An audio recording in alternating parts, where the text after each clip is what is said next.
What's up, everyone? Welcome to the RUDIS Wrestling Podcast. Matt and I are in studio in Columbus, Ohio. Marysville, Ohio, for the second time ever. Matt, we just got back from the Cadet and U23 Nationals. I know that's not where you want to start, though. Where do you want to start?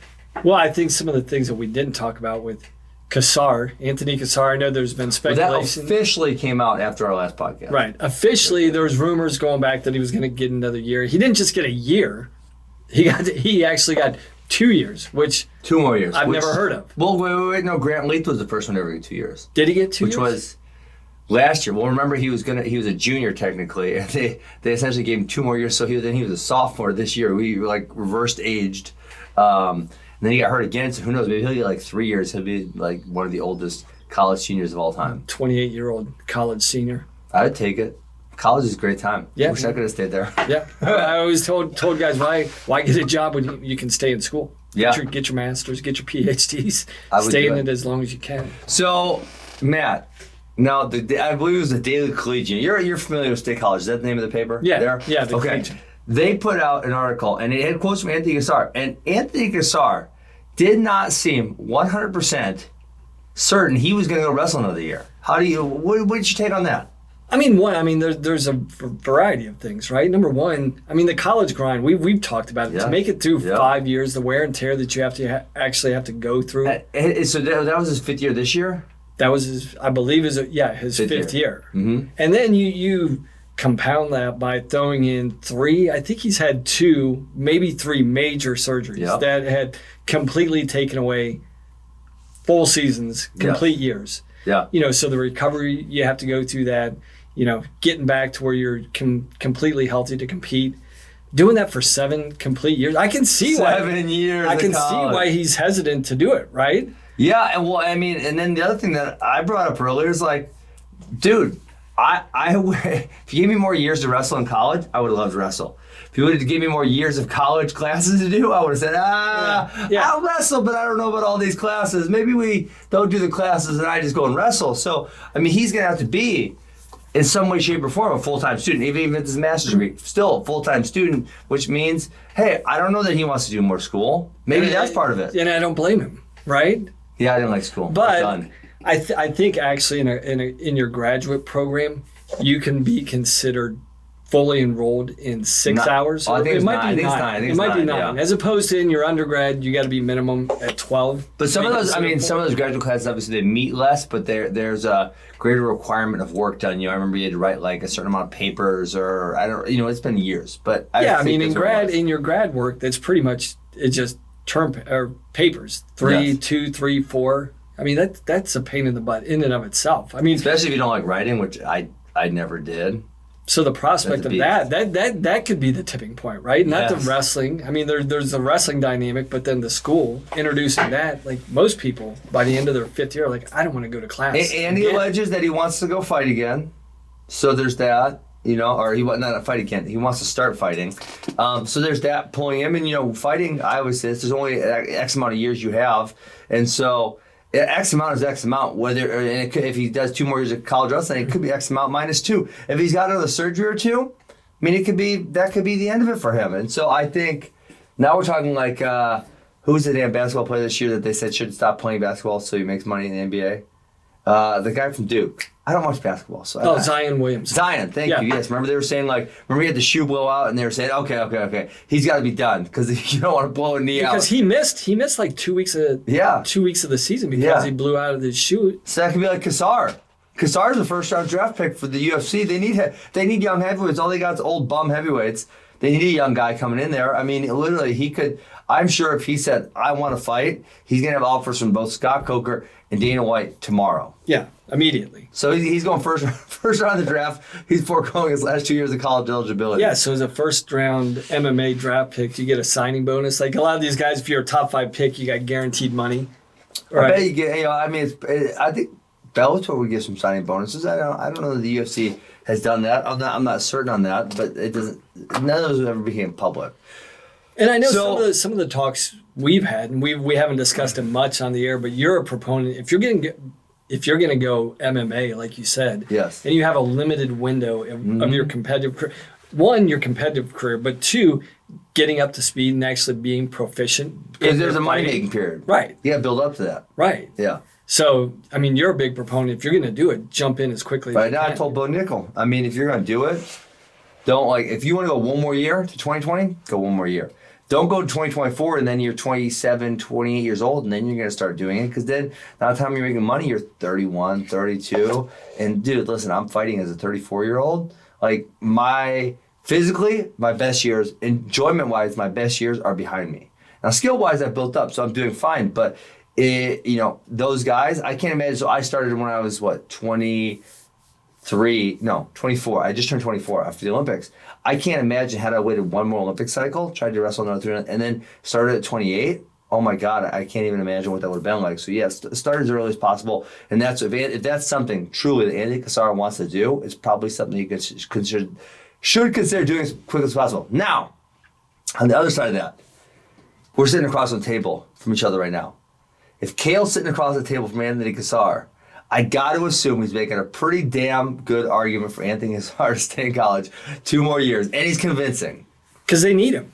They need him. I mean, they do. Yes. I mean, they have Neville's coming in, right? The young one coming in. He's all right. Yeah. He's not a killer. But he's probably a guy that still needs some period of development. He's not going to be a guy that's going to jump in and probably place, especially with as loaded as heavyweight is. So heavyweight's going to be loaded the next couple of years. Yeah, so if you got Cassar, he's the returning champ. Not that he's going to do it again. Yes. And that's one of the other things. He could, but it's not guaranteed. It's going to be even more difficult next year than it was this year. Because all these younger guys have a year under the belt. You got a guy, Gable Stevenson, who possibly could make the world team. The experience of being on a senior level. Paris is a year older. Trent Hilger. You got Colton Schultz coming in. You got Zach Elam a year older. You got Daniel Kirkvoet another year. You got Wood, who Jordan was in the Wood. finals today. Yeah. Who else were we forgetting? Tanner Hall. Is Tanner Hall back another year? He's got one more year. Colton Schultz might beat him out. I mean, Colton Schultz. Yeah, this is true. true. Freaking Olympian Robbie Smith. Colton Schultz could beat Tanner Hall out of the lineup. We've got Cassiope that's jumping in. Cassiope. So the heavyweight field is getting stronger. It's not getting weaker. So even though he did win it, and there's something. Well, I'm saying they need him because I can see you saying I can see Cassar getting beat absolutely, but if Neville's is in there, I don't think Neville's is All-American next year. I don't see it. No, and when you're talking about, and we don't know how things are going to shake out with the Olympic year and everything, but who's taking an Olympic year, who's not, that's probably remains to be seen because we actually have... Gable definitely could. Yeah, because I think we'll see a lot of guys maybe hold out of the college season until after the U.S. Open because the U.S. Open is in December this year. It is officially? We talked about this last episode. I'm almost positive I got confirmation. You got some confirmation. It's in December now. In Vegas? I believe so. Okay. So if you have that, I think you could see, I think the landscape of college lineups are really going to change. But Matt, after December. If you're a college coach, you're going to want you guys to make a decision before December because if you're saying, I'm penciling this guy in because I think he's going to go to the U.S. Open and he's going to be 6 and he's a really good wrestler, but he's not going to be a real threat to beat, let's say, Zane or J.O. or Yanni, right? Why would I let him go to the Olympic redshirt when I need those points? True. What I'm saying, I guess I need to clarify that. Number one, some of these guys will have to wrestle in the Open because they haven't qualified, and I think they're only qualifying six to the trials or 5. But remember that the Olympic redshirt process is easier than ever now. So if these guys can choose right now, it's any past world medalist, and this is from the cadet age, right? So we have all these guys who are cadet world medalists, junior world medalists. But I'm saying there were a few other ones. saying to actually qualify for the final Olympic trials. But sure, some of these guys. But you don't have to qualify for that to sit out. True. So they could choose, even if they don't make the final Olympic trials, they could choose to sit out, and they would still be granted that. I don't know what you call it, sit out year or Olympic redshirt. Olympic redshirt. So it's I guess if I were, and then I guess you could say if you're a guy who's kind of like, we need to pick a weight. Okay, say you're a 141 pounder. Yanni's going to sit out. Jaden Ironman's going to sit out. They've both qualified. They're both established. They're sitting out. And you're like a guy that's behind those two. And you're saying, hey, I can try to win it this year without Yanni or Jaden Ironman. Or I can sit out this year and then have to deal with them again next year. what are you doing? I think you're wrestling. I think you should wrestle. So I just like yeah.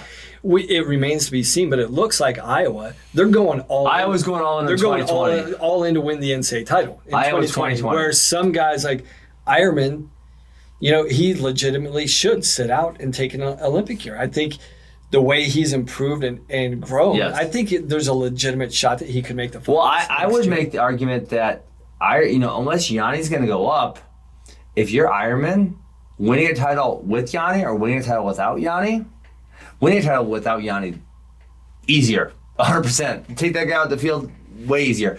Now, the thing that's going to be against it is Jaden Ironman just literally today made the U23 World Team. So now he's going to be training freestyle all summer. He's going to be going to the world. When are the U23 World Championships? I don't even know. Who knows? You have to look it up. Okay, I'm going to look it up for us. I think he's probably sitting out. I think last year didn't U23s It go was the latest after? one, They yeah. went after the senior championship. But So I it was believe the literally calendar's been changed. Yeah, because No, it's late. It's sorry, I'm clicking on this, Matt. It is October 28th. So that literally butts up to the college season. Literally That's the late. next week, college he's season done. opened up. Yeah. So he's definitely not doing it. Definitely not doing it. Yeah. Okay. Yeah, I but- think the other thing when to go back to Penn State, one, I think they need Cassar for team points. They need any team point. If you And they got to talk Shakur wants to go to Broadway. They got to talk him to coming back too. Yeah, they got Shakur. There is, so they could use him at 97. I know they have Beard at 97. Yeah, but Beard's still on proof. And Aaron Brooks too. But Aaron Brooks Aaron Brooks could take an Olympic red shirt because he did a great shirt last year. He could take an Olympic red shirt because past world medalist, and he's obviously on the junior world team this year. Now the junior world I think is early. I believe it's July, August. Correct. Yeah, because cadets is in July. Yeah. Penn State's going to need those points. So you got Rashid. Rashid could come back, and I know that I don't know how it completely transpired. Kyle Connell was in the transfer portal, and he said he's going to Penn State. Whatever happened to that? I don't know. We haven't heard, right? So I don't know. How's that been? He's got to be done. I don't know if that's contingent upon him getting accepted into grad school at Penn State. That's typically true. You may want to transfer, but a lot of times when you're getting, or what if Rashid bumps up and beats him out? Right. Which you think, based upon this year, Rashid had better success at 97.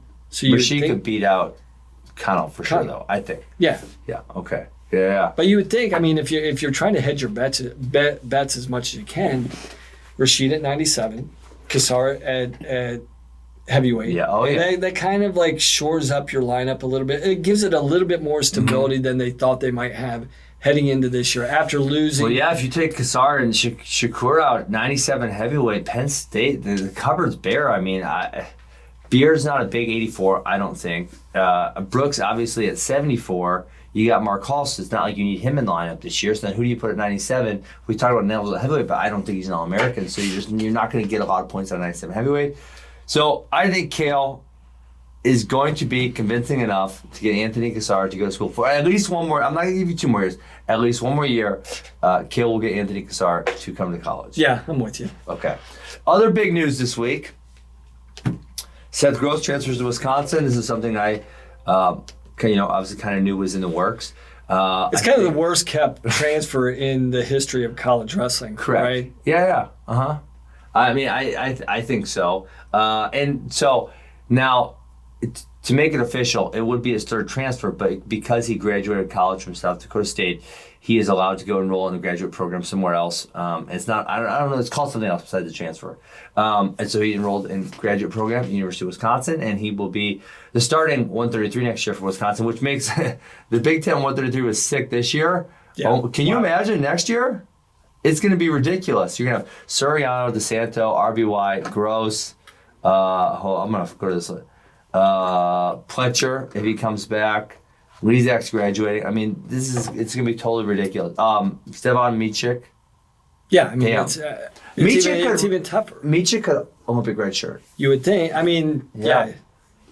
It's going to be really interesting the next couple months to see how things play, and we probably won't get a ton of information. Again, it is Matt. Who goes all in for 2020? Because again, if all teams, it's not gonna be everyone pulls back. I mean, we've already said Iowa is going to go all in 2020. Then someone else is pushing their troops forward, right? So it can't be all teams are going to pull back at once. It's like so Michigan. That would be a team where they have a really solid lineup next year. So I would say like Michigan should probably put all their chips in, right? Yeah, and I know that I talked about Cornell being in there, at least being in the mix, right? We were trying to figure out who the secret was. We talked this. We had one. I had one for you. There was. We talked about it in Vegas, right? Who was it?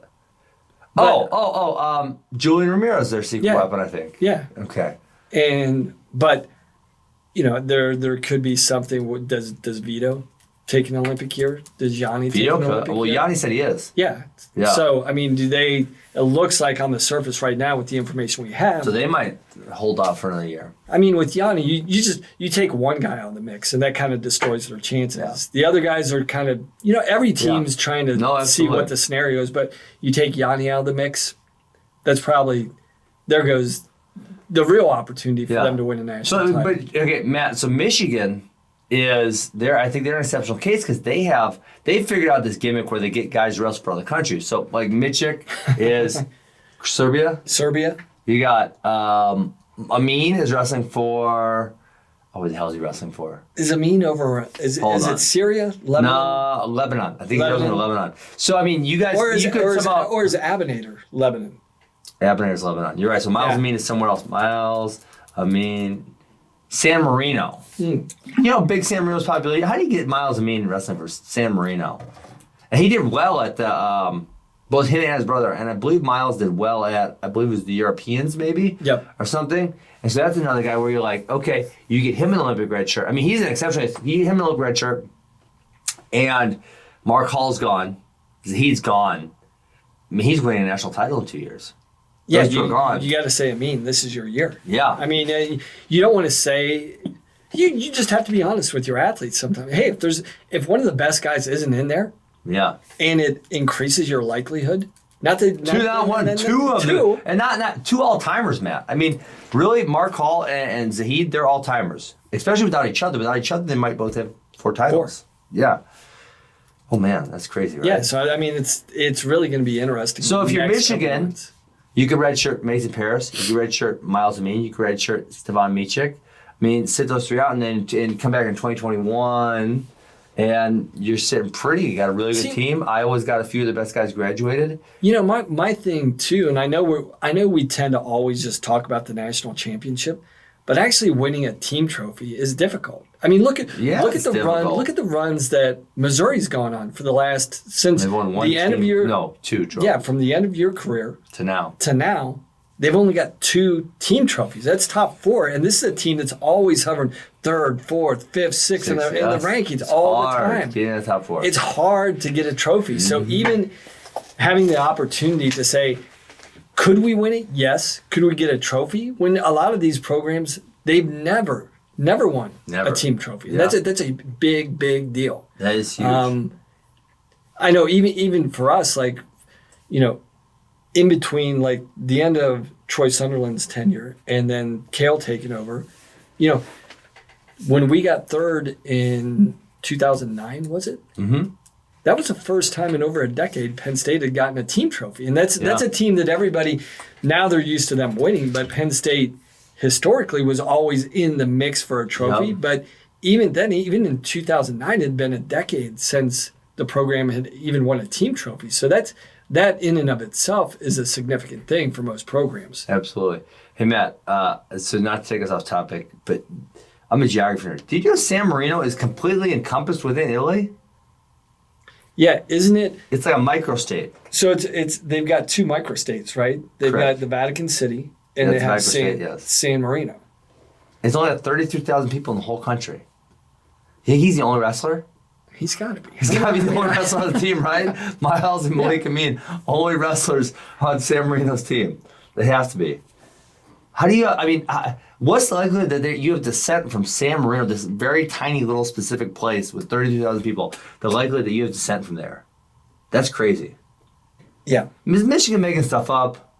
No, Michigan's just pulling out nationalities. I know Serbia for you, Lebanon for you. I'm wondering, like, because they have the Pantaleos too. So they've had Pantaleos. Where's he wrestling for? They have Amin, and I know that. Well, Pantaleo just made the U23 team again, so he's wrestling for America. Right, but I think they have. I want to say even Pantaleo has. He go Italian or something. Dual citizenship. He could wrestle off Chamizo. Yeah. Okay, let's get in. We've been talking geography now. We talked a lot about Penn State. People love Penn State, though. So we're going to have to go a quick run through of. We got a lot to talk about. Let's go U23s first. Run through that. The best of the best, I want to say, didn't show up, right? For whatever reason, I would say the U23 team is less sought after than your UWW juniors and your UWW cadets. And you have some really good guys show up, and there's a few weights, but there's not, like, if you say, Matt, if you could take all the best 23-unders, they're not here. Right, only a fraction of them are. So we had some really good weights, but we had some other weights that were, they were just okay. And that's maybe you can expound on this for the people listening, that because I've tried to explain it to some people too. They think like, well, U23s is right under the senior division. Why is the junior division put on a better tier than U23s? Well, I mean. I guess I haven't really thought of it until now. Well, so first of all, this was never U23 until last year. It was always university, but it's kind of same concept. Age, like the age range is still kind of the same. Same. I would say my take would be, and this is just off the top of my head, I would say because the best guys who are 23 under are making the United States World teams right now. I mean, Yanni, obviously, is under 23. Dayton Fick is under 23. Gable Stevenson's under 23. There's probably a whole bunch, but this is somewhere where it's like Zahid is under 23. Mark Hall is under 23. Why aren't some of those type of guys showing up here? And I don't really know the answer to that. Well, I don't. Or Jason Nolf, right? Yeah, I think it's one of those cases. That's interesting about Nolf. I hadn't thought about that. But for not just domestically, but internationally, most guys, after they transition out of juniors, they're already on the senior team. And that's around the world. So yeah. It's almost like and I don't know if this is a great analogy, but winning U23 Worlds is more the equivalent of being in AAA. Well, if you win the U23 Worlds and you're from a different country, you're actually like 29. Right. That's true. That's true. I've heard other countries describe it. So we know other countries habitually lie about their ages, whether it's for cadets or juniors or seniors.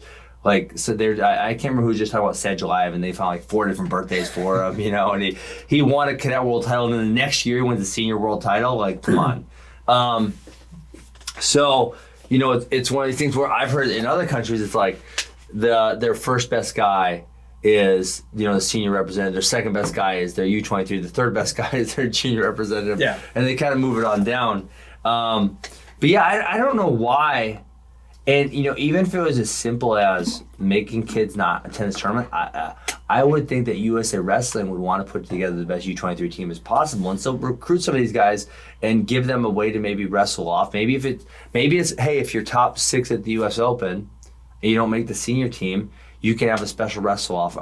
There's got to be some type of criteria where you could get a few better guys. Because if we look at the top 6, we go back to the World Team Trials a couple weekends ago, and we look at our top 6, there's a lot of those guys. I'm sure you can find at least one person for every single weight who's 23 or under. Yeah. That would either compete with and or beat. And you know what? USA Wrestling's in a tough situation with U23s because there's not a good time to have this tournament.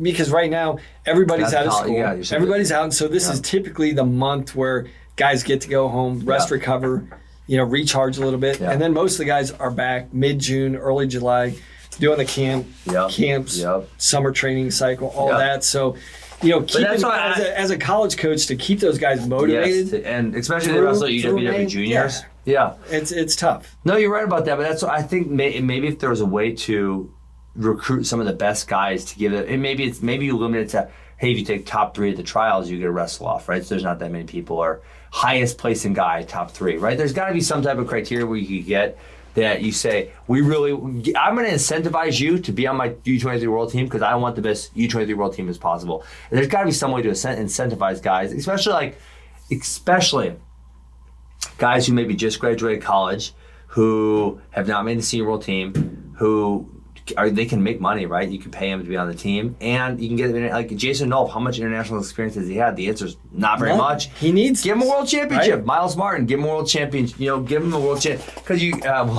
Miles Martin lost to Max Dean in the NCAAs, but you're thinking Miles Martin can probably beat Max Dean. You're thinking Jason Nolf is likely going to beat Brady Berge, right? I mean, you would hope. You would hope. But it does. That's an interesting point you made, because for some of these post-grad guys, I know it's always tough for the collegiate guys who still have eligibility, because we just looked at it. World Championships are the end of October. Yes. So if you're committed to wrestling at the World Championships for U23, you literally have to train at a high level all summer long, go through your normal college preseason, compete at U23s, and then compete for another 4 months at the college level. I mean, that's a pretty tall task. But for these postgraduate guys, you could incentivize it, like you said, with Martin, with Nolf, with all these guys. Like, hey, you need this experience. You didn't make the senior level team. You're not even in Final X. We'll give you this opportunity to really develop, train with the senior level guys, get you 3 or 4, 2 tournaments, international tournaments before U23 Worlds. Yeah, I mean, I got to assume, Matt, it adds something to your resume, even if it's U23, to be able to say I'm a U23 World Champion. I got to assume that adds something to the resume. Because, I mean, like it or not, USA Wrestling, just like most governing bodies around the world, they target those guys. If you make a world team, for better or for worse, you're always on the short list of guys that potentially could be the senior level guy. Yeah, you would think. Okay, hold on. Let me just look through. I got our senior world team trials placers up right now. Okay, so you got to tell me. Well, Yusuf Hamida actually competed this weekend, but Gable Stevens would be the highest placing, 23 and under. You got Jack Mueller. You got to think Jack Mueller is going to be the favorite over Gabe Townsell. Yep. Right. 61. Shelton Mack, he's not in college anymore, right? Sean Foz is, though. Sean Foz is. Okay. 65, you got Jay Nyerman, and you have, who won, and you have Yanni. 70, you got Anthony Ashnall. You got to assume that he would be the favorite over Pentelio. What? That's a good match. Pentelio's one of our better guys on the U23 team. Yeah. Nolf obviously would be the favorite, like we talked about, and then even Logan Massa is probably the favorite. 79, you got Zahid and Mark. They're definitely the favorite over Muhammad McBride. Yep. 86, you get Miles Martin. Same thing. Woodley. I mean, Colin Moore at 92. You got to assume he's the favorite over Jake Woodley. And then Ty Wall. No, he's not. None of these guys are young at 97.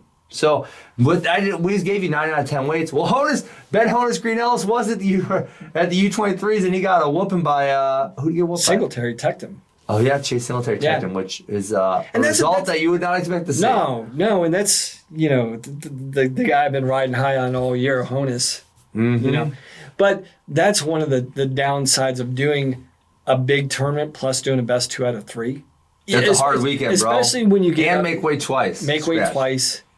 And especially for a guy like Honus, who went right from the college season he didn't miss nothing into the Open, into the World Trials, then into U23s. Like, he didn't look great this weekend, and I don't want to take anything. I'm looking him up right now. I don't want to take anything away from Singletary, because I actually thought he wrestled phenomenal. On all the matches I saw Singletary wrestle. Well, he beat Michael Boykin twice. Michael Boykin tough out. Yeah. He beat him 2 in a row. Yeah. And he teched Honus. And it wasn't that he got Honus. Was it 97 or 92? Matt. I can't find Ben Honus in the bracket. 97. I'm going to search him. Yeah.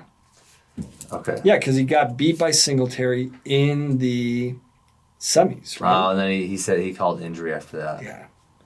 Jeez, Ben Honus. And Singletary just kind of, I know you didn't see the match, but he just flat out beat him. It's not like he locked up a trapped arm or a lace and just take down. Mm-hmm. He legitimately took him down, I think, 3 times, gutted him once. Yeah. Might have taken him down 4 times. Honus, even when he got on top of him, Honus, though, he was turning everybody out at the Open and turning everybody at the World Team Trials, but he didn't even sniff his parterre against Singletary, which kind of surprised me. That surprises me also, because I don't remember Singletary being big on the freestyle circuit as a high school kid at all. No. Okay, so let's just go through. We're not gonna have time to kind of go through all of these results, but we can kind of go through some of the more, I don't want to say more important ones, more impressive ones. The one that I was most interested in was seeing how world champion Daniel Kirkvoet would do. Did well. He won. Beat Jordan Wood 2 in a row, even with a little cut on his eye, in a bracket that had quite a few hammers. Cassiope was in there. Hamida was in there. AJ Neville was in there. Orndorff was in there. Good bracket. Kirkvoet, still a high school kid. Well, maybe he graduated. I don't know. We're close. Yeah. Wins the bracket. I thought really, really, really, really impressive by him. And Neville's had a good year. Yeah. At Fresno State, he tech-followed him, made it look easy. Yes. Then he wrestles Jordan Wood. Yep. Wood placed this year, right? Wood was an All-American this year. He was an All-American. Kind of controlled him. It was what did it go? 6'3", 6'4", 6'3", or 6'5", 6'5", 6'3". 6'5", 6'3", the two matches. So against a really tough, strong guy, looked really good. I mean, if you're Tom Ryan in Ohio State and Terrell Delagna, you got to be just your mouth's got to be watering when you see the frame on this guy and just anticipating where he could be. I got to think if you're Cael Snyder, you're pumped for a workout partner. Yeah. And it's a big old workout partner right there. And the scary thing is about Conigliaro that you and I were talking about on the way back. It's like he doesn't really look like he knows how to wrestle yet. I mean, I'm not saying not that. Like, all you people out there that are probably knee-jerking right now. Just tell him your point. He threw the damn body lock the wrong way, and that's why he split his eye open. When he split his eye open and Wood split his chin open, he had a body lock, and he actually launched Wood right before that for a 4. Yes. Gets in a body lock again, but throws it the opposite way. Wood's face comes down on top of him. He splits his cheek. Wood splits his chin. But I'm like, what's he doing there? Like, why would you throw it that way? He completely threw it to the opposite side. Yes. And he's so athletic, he was able to bridge through and actually come out. Oh, he didn't give up points on that one? Didn't give up points because he initiated the action. But most of the time, he did, land flat on his back, but then fought through and scrambled out, so there was no points. But I was like, that speaks to his athletic ability. But as far as where his skill level could still develop, I mean, that's a scary thing. You got Kyle and you got Travell. Yeah, I mean, and Singletary. Singletary just made a world team too. Him and Singletary will both be on the U23 world team. Who else did he wrestle? Was Traub from Ohio State? Oh, Traub's an Ohio State guy, and he killed him 10-0. Fast. But Traub's not too bad either. No, he's solid. I mean, he beat Singletary in a match this year. So, yeah, I mean, Ohio State's got a lot of depth up top. They obviously also have Gavin Hoffman. I guess Braxton Amos has been in working out. Who's I think he's a high school senior this year. Who's made world teams before. So, yeah, it's going to be interesting to see. I guess I would assume that they're just going to start Singletary at heavyweight, moving down after Colin Moore graduates. Wait, did they get... Oh, no, Colin Moore didn't wrestle U23s. Right. I'll say they could have 3 in a row in the world team if they went Colin Moore, Singletary, Kirkvoet. And they actually could have had if you throw Miles in there. If Miles too, yeah. I mean, we go all Ohio State team. Yeah. Okay, 57, again, this is where, I don't want to downplay, but they're kind of lacking. Gabe Townsend beats Danny Vega in 2 matches out of 3. 61, Charles Tucker really controls Mickey Philippi, which to me was interesting because, second match he tech fouled him, I think it was 11-0. Yep. Philippi had a better season than Charles Tucker did. So to see Charles Tucker kind of, and I understand it's freestyle, come out and hammer him was interesting. Highest scoring match we've ever seen. 3rd place, Louis Hayes over Josh Kummer, 33-22. What were they even doing out there, man? I don't know. I'm not sure. Taking turns, like for me. I bet there was 47 bricks thrown in that match. Hey, USA Wrestling, take the damn bricks away on day 1. Man, they gave everyone the bricks yesterday. People just throwing them. I call them bitter bricks. Bitter bricks. You get your ass whipped, and you just throw that brick just because you're pissed off. Take this brick. And then they got to sit there and review it. It's like, oh, God. Why'd you throw that? And half the time, it's just a bitter brick. They don't even know what they're trying to do. It's 11-0. Yeah. They throw the brick out. It's 11-0. Take your brick back. Get your ass whooped. And half the time, the technology's not working. They don't know what they're reviewing. They don't have a review judge. I mean, I actually liked that USA Wrestling had one of the senior officials reviewing all the matches. But sometimes there's a brick on this man, there's a brick on this man, and then the rest over there reviewing, and then now this man over here is waiting for this guy. The head official had a harder job than the actual official. He was running around to every single match, like. I literally told him today, Matt, I don't feel sorry. I think feeling sorry for people is a bad thing. It doesn't really help anyone. I felt sorry for him yesterday. He was just like this the whole day, running around. We give these guys so much grief that we might as well throw them some love every now and then. No, it was Cody Kessel, Medford, Wisconsin. And I think that's a neat jerk because I think traditionally, like, there was no challenges on day one. It's just what? I think. Oh, it used to be. You didn't have the brick. You didn't have the brick. I was going to say day one yesterday was effing insane. People which is crazy. Like, today it warrants it because there's stakes on the line. Yeah. Every win's important, so I can see it. But, day one when you got, like, 62 or 64 plus me in brackets. It's just insane. Insane. I actually said, and I don't know how they would do this, man. I said it treat it kind of like the NCAAs. Maybe it's by team or something. And listen, if you lose 3 challenges, you don't get a damn brick. If you lose 3 challenges, you don't deserve a brick. I threw a brick, and my coach threw a brick once. We won 2 bricks this week. 2 out of 2 bricks. Man, if you lose 3 bricks, you don't deserve to ever throw another brick in your life. No, steal it. So I don't know if they can put that in. I'd advocate for them. Okay, probably the most competitive and best match of the U23 finals. Jaden Ironman beats Luke Pletcher in 3 matches. All 3 of matches, which were insane. I guess I would say have some questionable calls. I think for both guys, back and forth. I thought. Well, when you're Jaden Ironman, you're gonna be forced to have questionable calls because he does so much rolling around, chest wraps.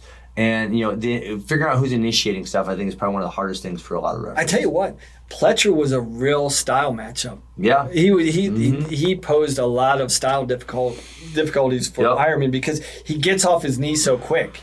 And, that's...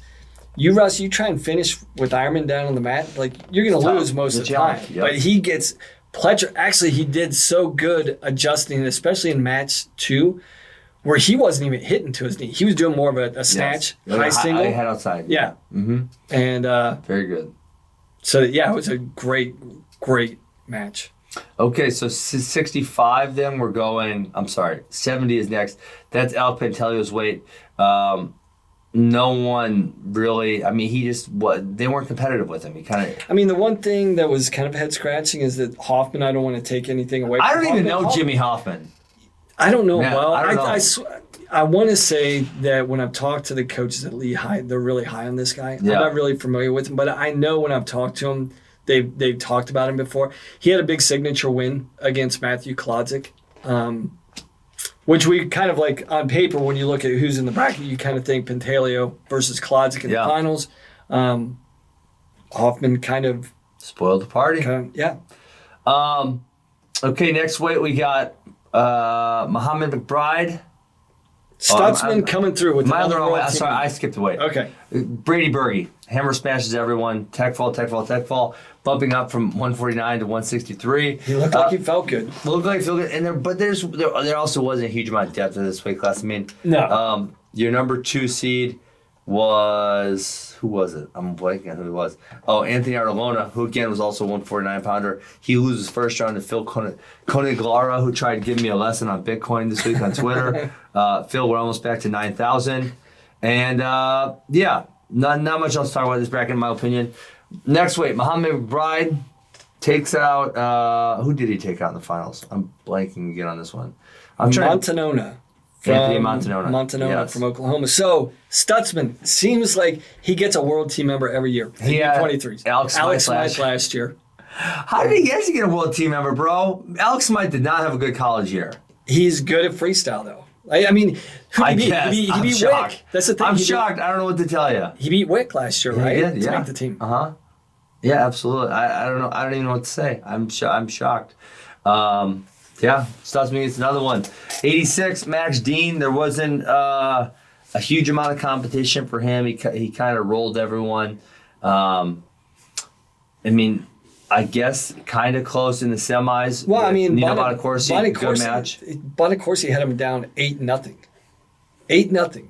Dang, I guess I missed that one. Dean came back, got a far ankle, rolled him through. He didn't go far ankle. He went far ankle, roll through. And I'm like, Bonacorsi. Multiple times? 3 times. Oh, God. I'm like, Bonacorsi, just let go. Let go of the leg. Flat. He stayed, kept his head buried, split the middle with his head on the mat. Dean jumps over the top, goes far ankle, and rolls 3 times through. And then ended up taking him down. I think he beats him 10-9. Is that the final score of the semis? You're right. 10-9 was the final score. Uh-huh. Yeah. Wow. Okay. 92, we got Jacob Woodley over Christian Bruner. Lou Roselli as a world team member. Again, not a super deep weight. I don't know. I guess Christian Bruner was our representative last year at the World Championship. Yep. But again, if we could go pull a Colin Moore or someone else in his weight, I think you would. Hey, maybe Bo Nickel. We could give Bo Nickel the rest of this weight class for U23. I thought Colin was on the team last year. Colin was. I guess he chose not to wrestle this year. Yeah. I don't know. And then obviously, Bo Nickel. A few other good. And then we already talked about 97 and heavyweight. We have Chase Singletary and Daniel Kirkvliet. Okay, Matt, we're at the sprint where we got 5 minutes left. We're gonna go overtime today, I'm pretty sure. Because I want to talk about these cadets. Obviously, that's what I was here. Not here. I was in Akron coaching our cadet team. I think, I said this multiple times, I think this is literally the toughest tournament, the toughest high school age tournament in the country. Now, I exclude UWW juniors because there is a handful, not a handful, I want to say majority of college kids in there. UWW cadet is so tough because what you got the condensation. Is that condensation of weight classes? Would that be the right word? Concentration. Well, to condense something. If you condense something, okay, I know. But if you condense something, it would be condensation, correct? The act of condensing. I don't know if that's correct. I don't know if that's. Well, and the act of concentrating would be concentration.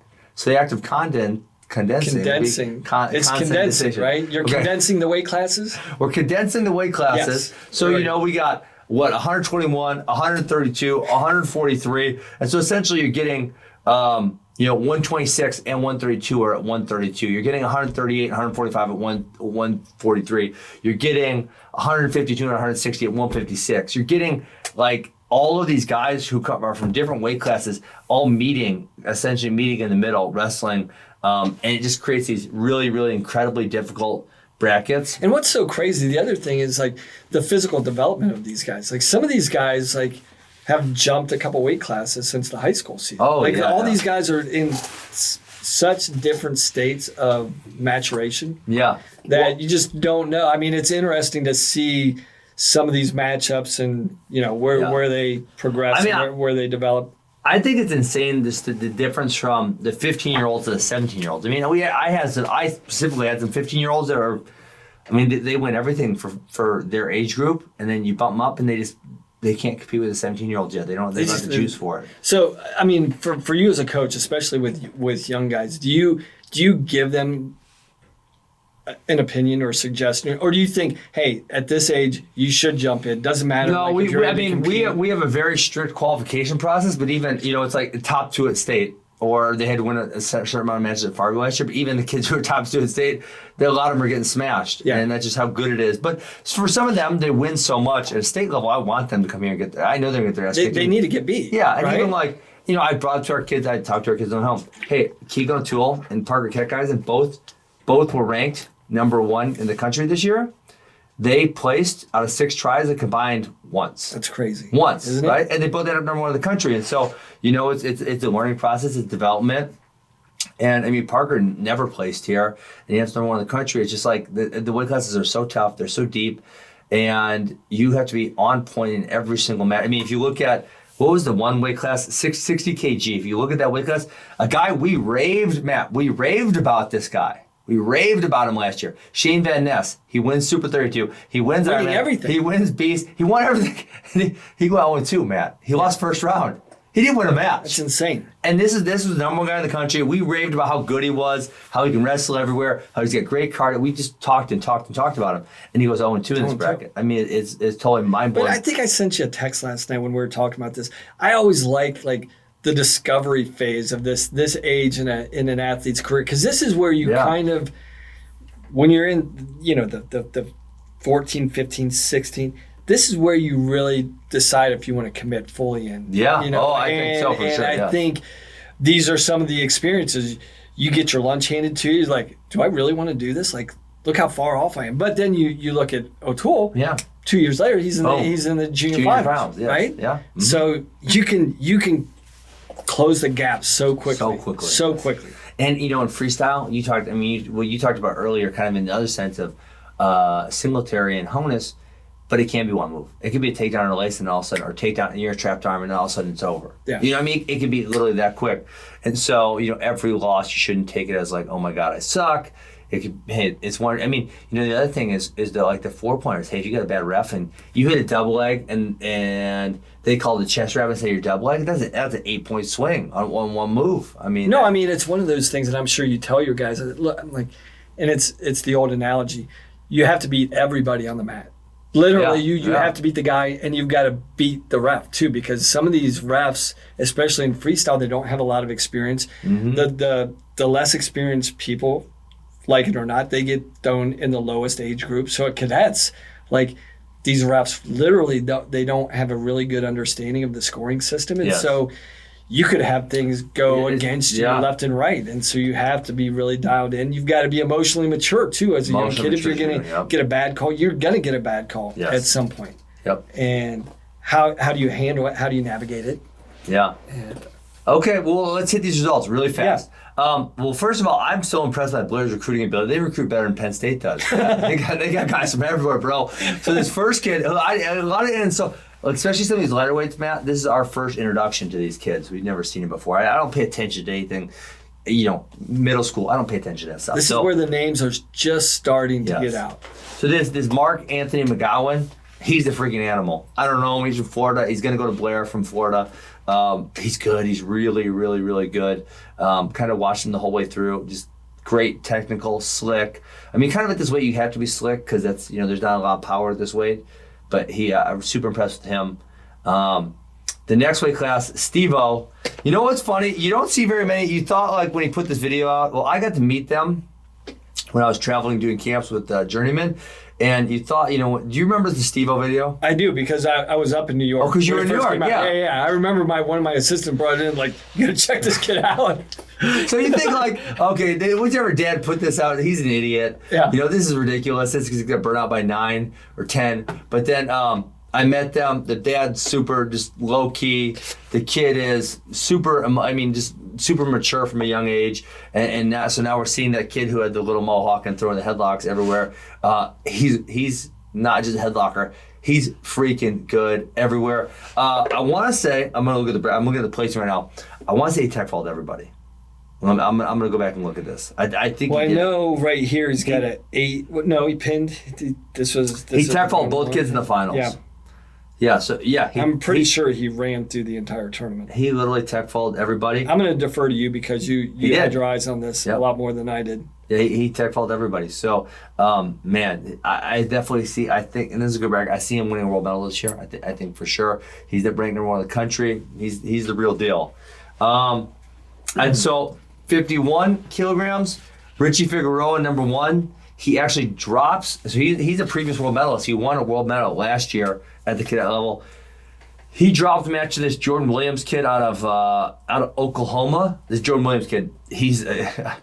Listen, every kid that wins this is really good. Jordan Williams is really good, beats Richie Figueroa in number 1, and then Figueroa comes back and blanks him in the last 2, winning 10-0 and 6-0. To make his second consecutive team, correct? Second consecutive team. And he, again, world medalist last year. I think he's a good chance for a world medalist again this year. 55, Robbie Howard becomes the first person to ever make 3 consecutive cadet world teams. That's impressive. It's impressive. Yeah. No one's ever done it. I thought Gable had done it. I think Gable jumped up to the juniors before he made his 3rd cadet world team. Yeah, so he could have done cadets for 1 more year. But he won the junior world title when he was 17. And juniors. Yeah. Okay. So Gable, I guess technically, I don't know, was in that conversation. 60, I think it was the premier bracket we talked about, is Shane Van Ness, who I think is number 1 in the country right now, going 0-2.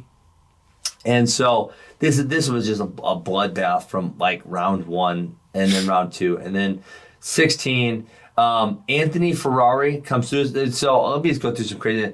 The Edmund Wyatt Henson match in the quarters was totally bonkers. The Serrano Mendez match in the semis was totally bonkers. Ferrari Edmund was bonkers. The Ferrari Edmund, that match got decided with 2 seconds left. And then Ferrari Mendez beats him 2 straight.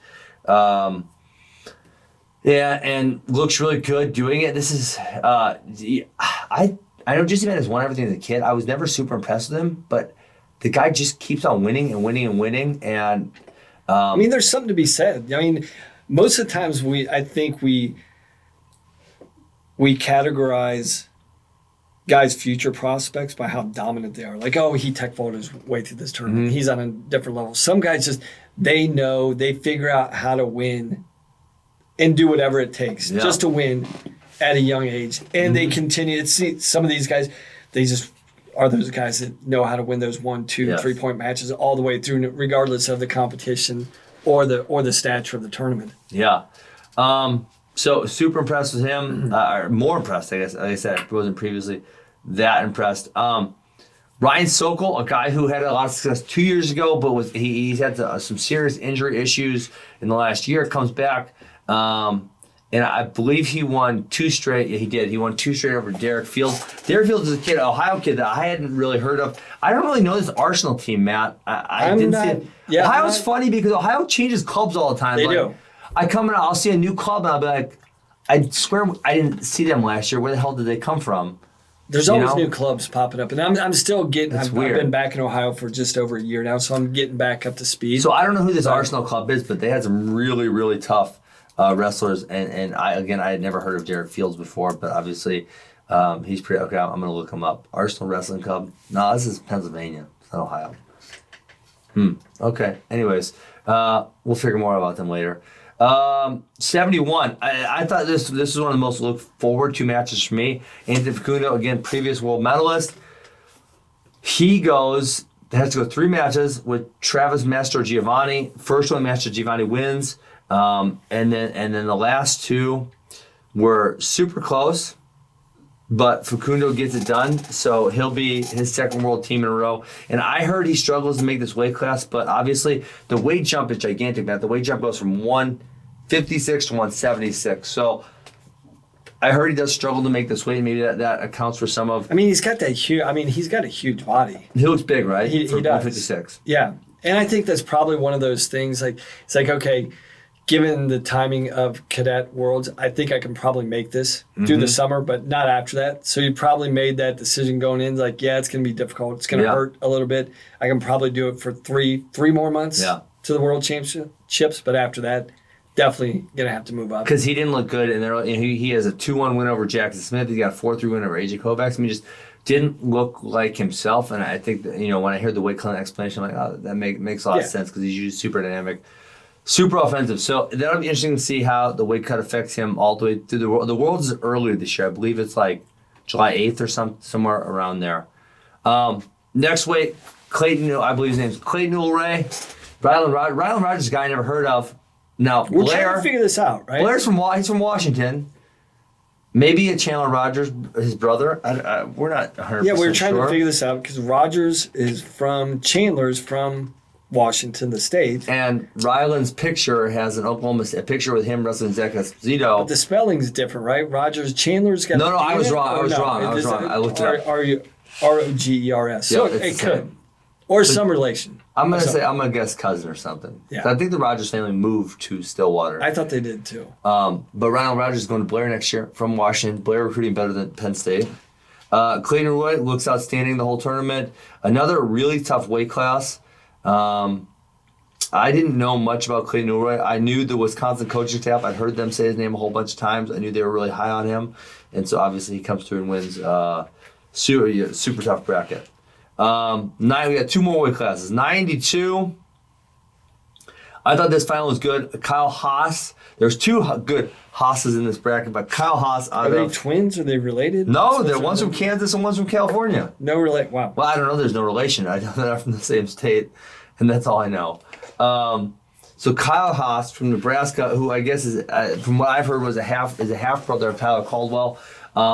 Looks good, wins 2 in a row over Seth Shoemate, who's, I guess, an Ohio kid that some of these kids, they really just sneak up on you. I hadn't really heard of him before. He's a Columbus kid. I'm not really familiar with him. Yeah. Okay, is he a Myron guy? T. Myron? Moran? Moran, yeah, I mean, he Moran. could be. I saw Moran there, and he's one of several clubs in Columbus, so it doesn't really have this listed. He's unattached. No, it doesn't. Typically, it doesn't have listed. they attach themselves to their club. In this case, he didn't. Yeah. So, I never heard of him. Okay, and last weight, Hunter Katka from Lab Trained. Again, another club that popped up. I think they're out of Pennsylvania. I had heard of before this weekend. But this kid's a freaking animal, man. He hammer smashed everybody all the way through. He looks like he looks like kind of like a Mason Paris type of kid. Just big, strong, somewhat athletic. Yes. Yeah, super, super good. So I don't know. He's from Pennsylvania, I guess. Don't know much else about him. But again, probably another good opportunity for a world medalist. Wisconsin. United States always seems to have good heavyweights at the cadet age group. So we're 10 minutes over, Matt. We got a really cool project tomorrow. We're going to film some, I guess you call it technique stuff for Final X. I'm excited for that. I did my research. I think I'm well prepared. I hope. Still got to do some homework tonight. Well, we'll both do a little more homework tonight. Make sure we're fully prepared for tomorrow. So this will be the last podcast of the week, but this will not be the last time you hear from us this week. True. All right. Have a great night, guys, and we'll see you later. All right. We'll see you.